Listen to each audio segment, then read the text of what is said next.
Hey, Miss Karen, welcome to the show. I'm so happy you're here. Oh my goodness, I'm so honored to be here. Thank you Well, so much for having me. of course. Let's start off. Just tell us a little bit about yourself. Yeah, so I am a registered dietitian, and I have been doing work in kind of the eating disordered eating space for a long time. I ran the nutrition department at an eating disorder clinic for 9 years. And I left kind of when I started to see health insurance kind of failing a lot of people if they weren't underweight. Like they would be really struggling and malnourished, but not considered underweight. And then I also saw a lot of moms coming in and dropping off their kids saying, it's too late for me, save them. They were kind of struggling with yo yo dieting and emotional eating and binging. And I wanted them to see it wasn't too late for them. So that's when I left and kind of started to take it online and work with moms to help them heal so they could see it's not too late. Brilliant. So, what even made you want to start doing this in the first place?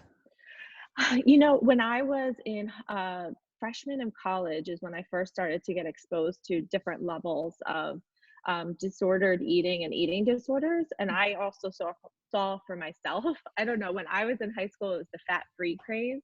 Now we're in the Mm. opposite, right? We're fat fueled. Yep. But it was eat whatever you want as long as it's fat free. And you could eat a whole box of Snackwell cookies and you were okay because it Yep. was low fat.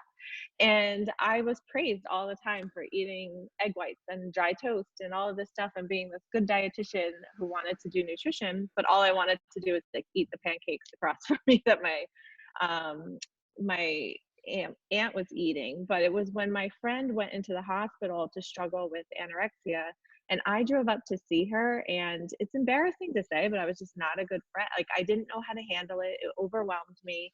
I ended up not going to visit her. I did get an offender bender, but I used that as an excuse to like not continue on to the hospital.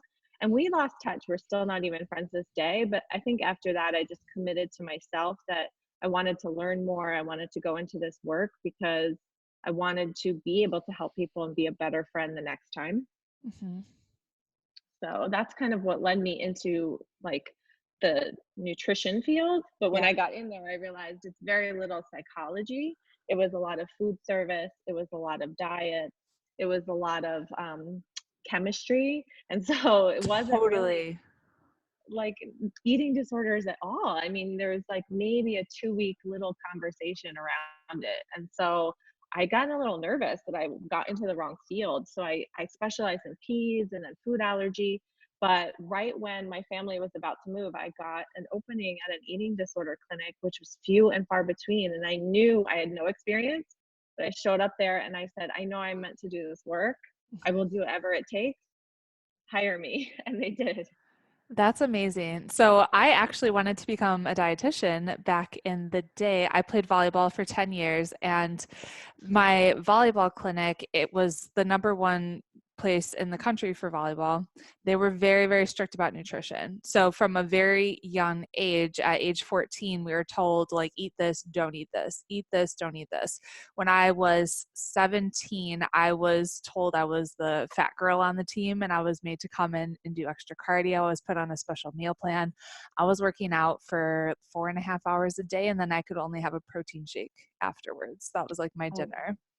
Yeah, so that kind of messed me up for quite a long time. One of my friends that was on the team with me actually was in and out of an eating disorder clinic for years and was in the hospital, in and out of the hospital. So this is something that I'm very familiar with, and definitely am excited to learn a bit from you. I actually didn't pursue doing dietetics because of the chemistry. I like that's what I started doing for undergrad, and it was, I think, my sophomore year, and I had to take chemistry and microbiology. I almost failed microbiology, and I was just like, it gave me anxiety. I was like, I'm not meant to do this. And that's when I switched my major to political science and sociology, and got my master's in social work. So kind of funny. Um, but, but yeah, so tell us why we as entrepreneurs really need to focus on our nutrition and our health. I have just seen over the years, like as I started when I left the clinic and I went to go start my own business, I realized I was doing in business what all of my clients were doing with food. There was such a correlation, like everything that I was working with them on the food and body and releasing judgment and thinking like a scientist, right? Mhm. And incorporating quality over quantity and self-love, healing from the inside out. And I was exhibiting those same symptoms of like scarcity and lack and telling myself I wasn't meant to be a businesswoman instead of a skill that I need to learn. And I was doing the same things, but in business, not with food and body. And so I realized so much that there is this correlation. And whether we're learning or healing with food or body, or we're pushing ourselves in business, they can help heal each other at the same time. We don't need to be overwhelmed and think, gosh, I have so many things I need to um, handle or improve on.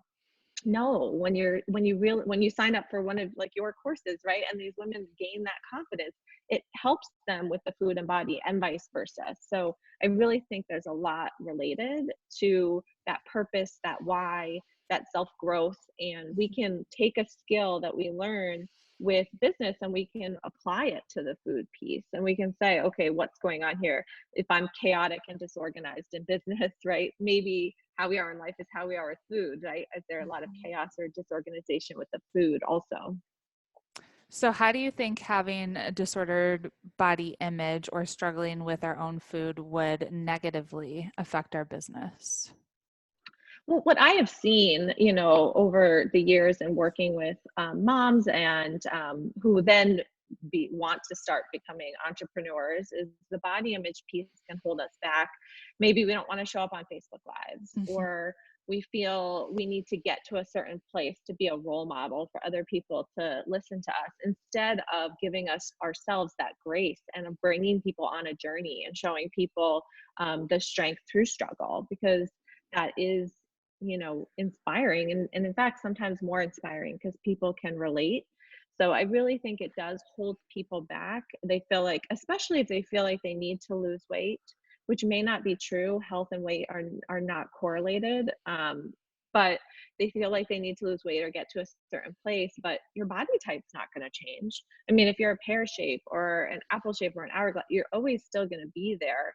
So I actually encourage people to, you don't have to spend a lot of money, but hire someone who can dress you and do a Pinterest board to, create your style and what looks amazing on you, because someone who's a pear shaped has clothes that look amazing on them, whereas an hourglass is another, and so knowing what works for you is also going to help you in business, because you'll feel more confident and show up as you are now, because people need your gift. And it's a shame when it holds people back from being more visible Mhm. until they get to whatever place they think they need to be to.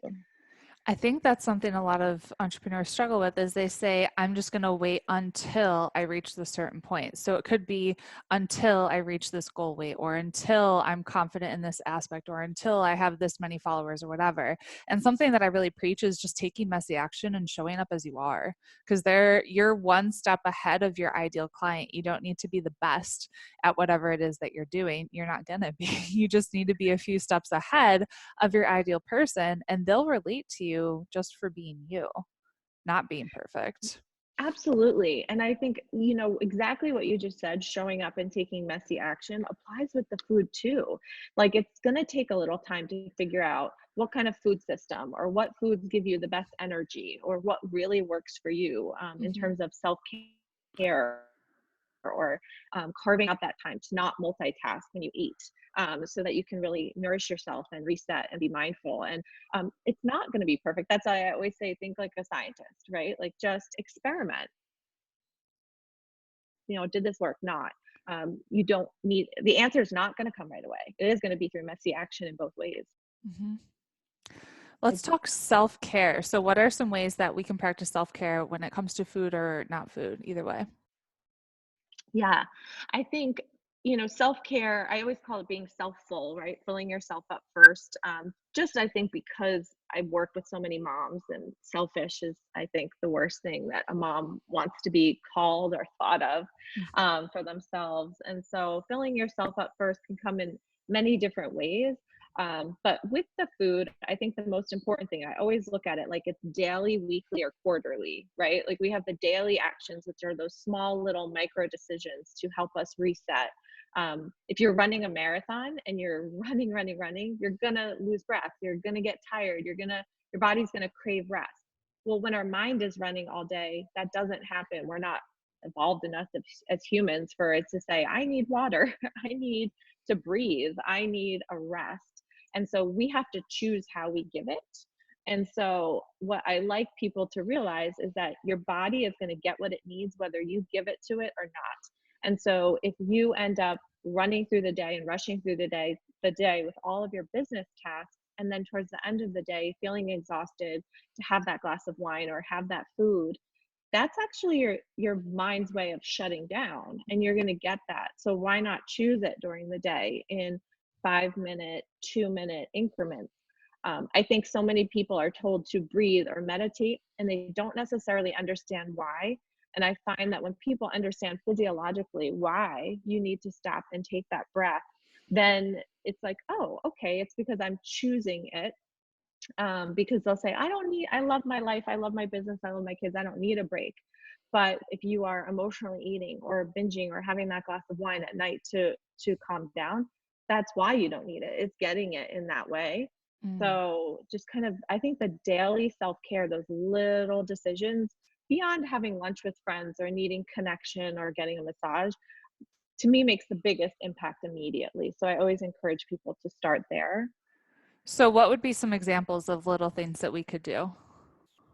So I've heard, I would love to credit the person I heard it to. I can't remember where I heard it, but I loved the word when I was listening to a podcast. It was called anchoring, right? Like anchoring your day. So, Mhm. which was starting those day, like starting it on that note, whatever works for you, but taking that time, whether it's 5 minutes or 20 minutes, it can be deep breathing, it can be um, gratitude, it can be journaling or working out, whatever that means for you. But also, I encourage people every 1 to 2 hours to take that break, close your eyes, take some deep breaths, drink some water, just reset Mhm. um, on a more frequent level. Even if you have to set your phone, a lot of my clients will take a something physical. They need something physical to remind them, whether it's a stone that they carry around in their pocket, something to grab that they can kind of transfer that negative energy and kind of reset.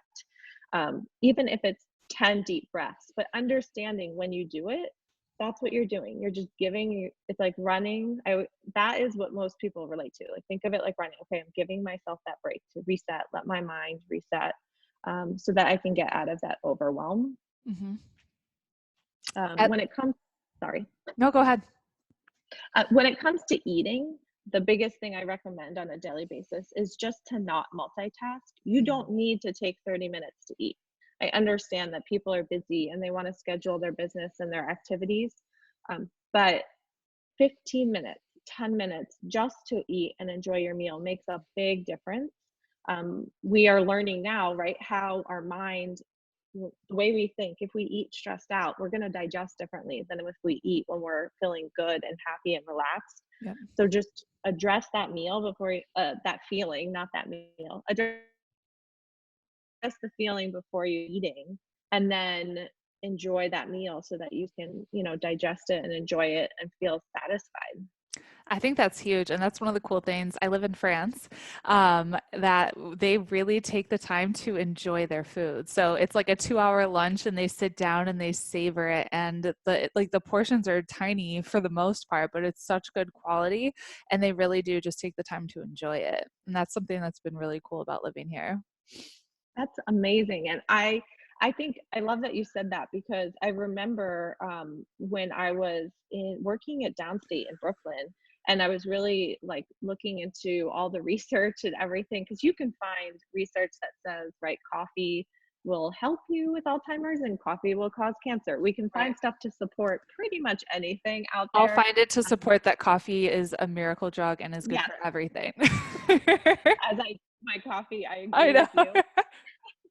Um, And I think what we don't look at, what we don't hear about as much is that exactly what you just said, that it's not the Mediterranean diet or, you know, always a specific food that someone else is eating in another country, but their relationship with food. Mhm. They that it is a place of connection and love and de-stress, not a stressful thing.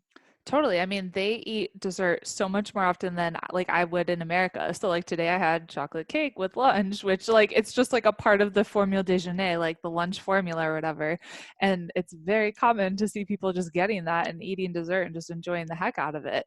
But it's yeah, I've learned a lot living here. It's really fun. I call that I always tell people with desserts, like, it should be the most amazing dessert, Oh, like, it was. yeah, like, instead of just because so much in the United States, it's like, "Oh, I'm not gonna have that cookie, or I'm not gonna have that cake at the birthday party," but we never even stop to ask ourselves, like, "Is it amazing? Is it the No. most delicious thing I'm ever gonna eat? You know, is it worthy of my mouth?" You know, like, we don't look at it that way. We just think we need to fight, and stuff down that willpower. Yep. So true, so true. So talk to us about some of the shifts you help your clients make when it comes to their relationship with food.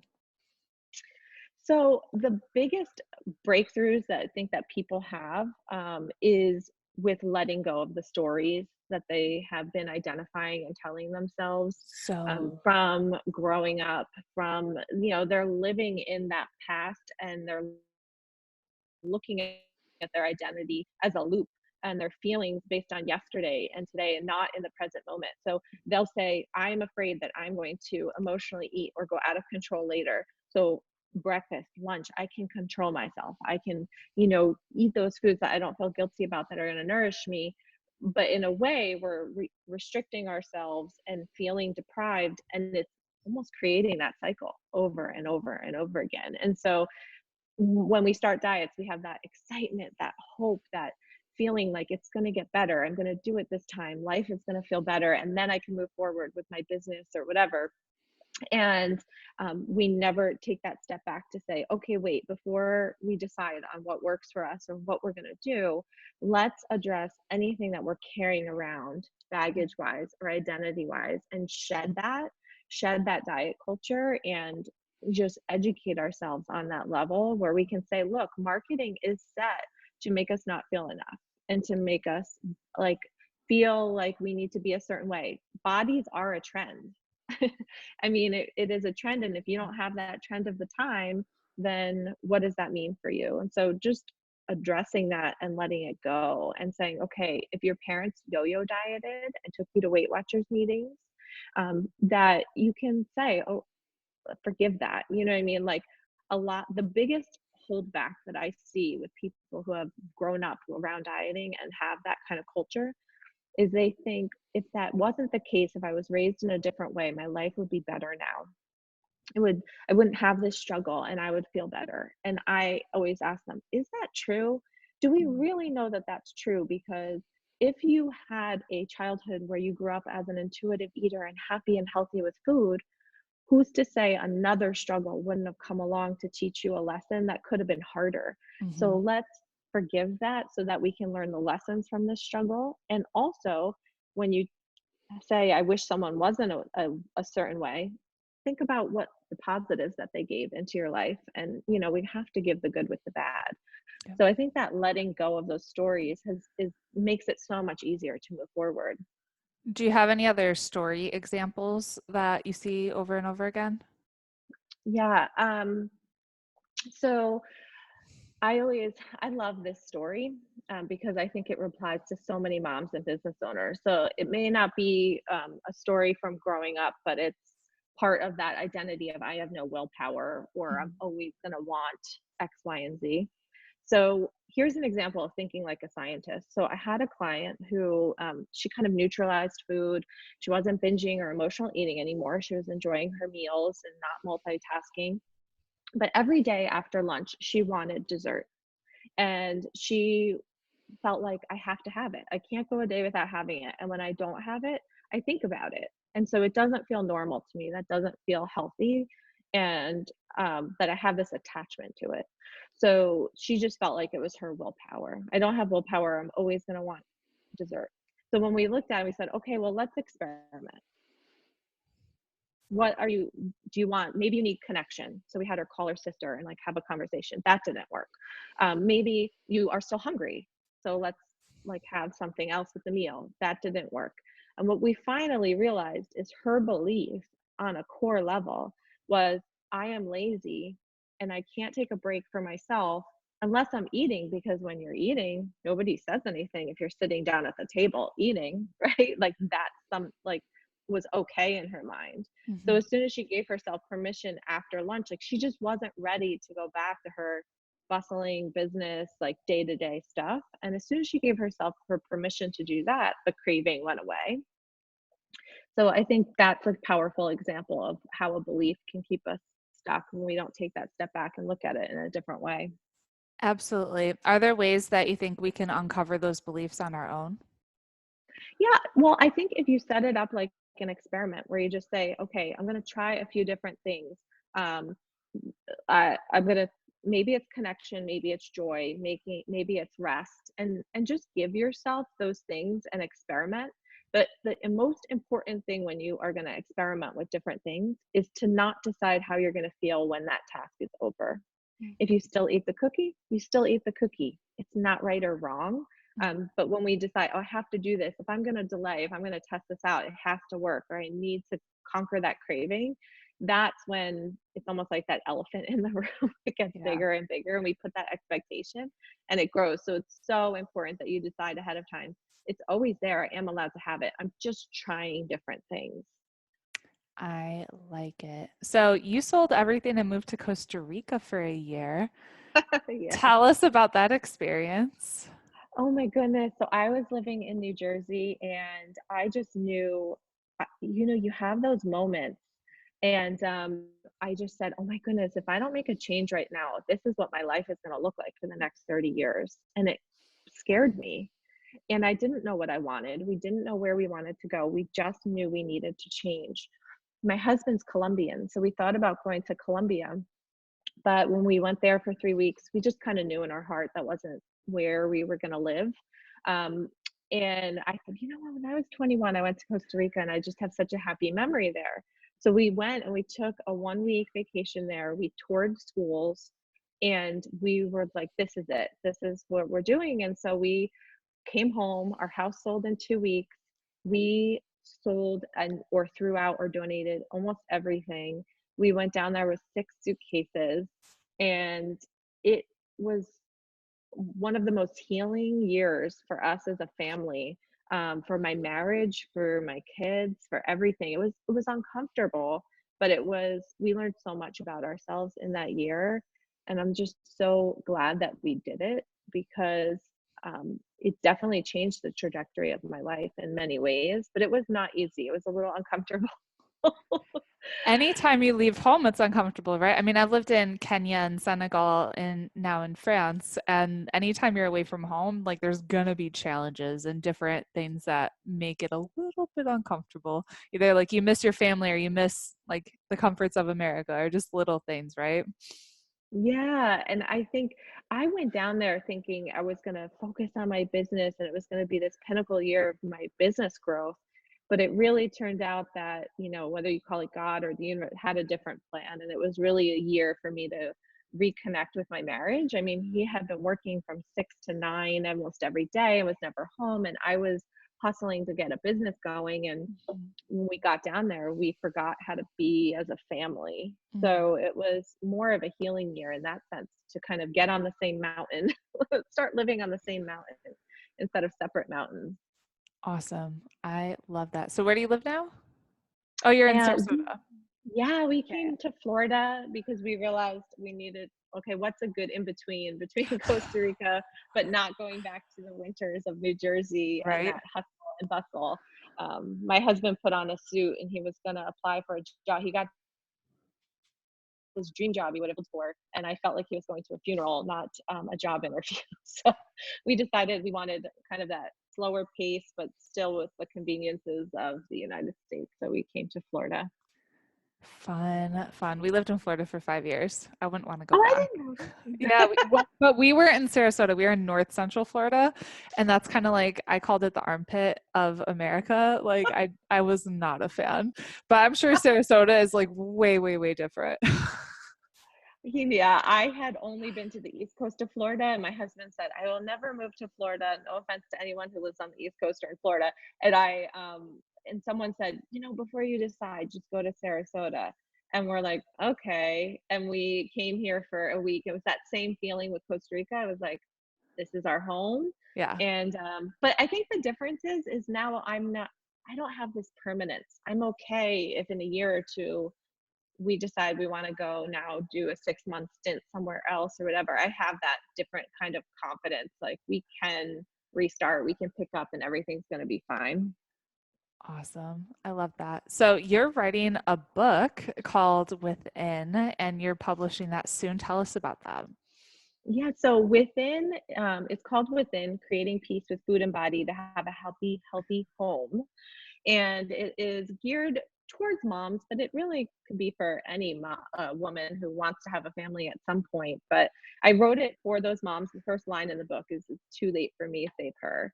And really, my mission in life is just to lift the shame around this conversation and to have it be this interactive book where we can go and evaluate who we were, what we want, what our values are with food and body, and Mhm. how to start having those conversations with our kids. So at the end of every chapter, I have an exercise. At the end of the book, I write a letter to my children, and I invite moms to write a letter to theirs. And I really wanted it to be something where you can, at any stage of your kid's life, you can come back and revisit the book, and it may change. But so much of our society is talking about who we are within, which is so valuable. But we also don't talk about our bodies. And I think we need to start that conversation and not feel embarrassed. Like, I knew that I had come from a family of addiction. I have that gene inside of me. I just really work on the skills and pushing myself out of my comfort zone to keep feeling that purpose. And so my daughter may struggle one day. It doesn't matter because I'm an eating disorder expert that she's going to be fine. I don't know that. But what I can do is I can control the conversation and put out as much content as possible to relieve that stigma so Mhm. that if and when she struggles, she knows that she can reach out for help and she doesn't have to be ashamed. And ironically, it's coming out on her 11th birthday, which is so I did not plan that at all. So it just felt like a sign to me. So I've had this book inside of me for a while, but it just all came together in 2018. That's so exciting. Ah, I love it. What does it mean to you to make an impact? Whew. um, Someone said something to me and I always remember it. And it says, it's not about leaving the legacy we want to leave, but it's about living the legacy Mm. on a daily basis. Are you living your legacy? And it it just means connection. It means everybody's important and valuable and deserves to be heard. I always tell people it's not my story. I'm not someone who came in, I had an eating disorder, I recovered, and I'm going to help you, because the story was never about me. It was always about everybody else. And so I just want to wake up and lift people up every day so that they can feel important and heard, and um, have that permission to not feel in shame. Yeah, it's that fire, right? That gets you up like every day, is to just make other people's lives better, even if it's in a small way. Like I always remember the ripple effect when I think of impact and I think about what you do, and it's that ripple effect. You have that one conversation, and it leads to, you never know what it leads to. And I was at the Cracker Barrel and somebody paid for my meal. I've never had someone pay for my meal. I've always paid for other people's. And I felt incredible. Like, it felt incredible. Someone picked me and my children to pay for our meal and bless us that day. And then I paid for someone else's meal. And the woman, when I was paying, said, "I love these days." And I said, "Why?" And she said, "Because the whole day, it's a ripple effect until that we close, that people keep paying for each other's meals. And the waiters and the waitresses get to deliver that message. And we get to see like the people's faces and how they feel. One person paying for a check at 9 a.m., ripple effects all day. And so I always try to remember that with everything that I do. It's like, even if I'm having a bad day or I think I'm not helping someone, I never know what sentence or what act ripple effects beyond. And so feeling that ripple effect just feels amazing. Totally. I love the ripple effect. That's really powerful. Cool. Well, what's next for you? I don't, I just want to grow community. My vision with the books is to keep growing the community, but to have these retreats where women can come into Sarasota. It's such a healing area here because of the crystals on the beach, the pulverized crystals and Siesta Key, and get to experience food and body. And I envisioned having photographers come and taking these beautiful natural photos and them telling their stories and printing them out like coffee table books to be on their coffee tables so their kids can read it and see all different body types and all different stories. And it's been on my heart for a while, so I have no idea how I'm going to do it, but that's my next step. You're gonna make it happen. I have no Yeah. doubt. Where can we connect with you? My website is the Free Life. So it's super simple, and that's where I, blog thanks to your Pinterest course, which has been so I amazing. didn't know you're a Pin with Purpose grad. Oh, yes, I am. I am. And I mean, I have not even applied at 100%, only 30 or 40, and it's already, I mean, just made a big difference. I think I went from 162 views to like 50,000 or something. Oh my So gosh, that's crazy. it's been so invaluable, and I haven't even applied all of it. So yeah, so it's been exciting to kind of move in that direction. So thank you for that. Of course. That is so exciting. Well, thank you so much for just sharing your heart with us and sharing your wisdom and being a part of the show. So I appreciate you. Oh my goodness, thank you so much. This has been so fun. All right, talk soon. Okay, bye.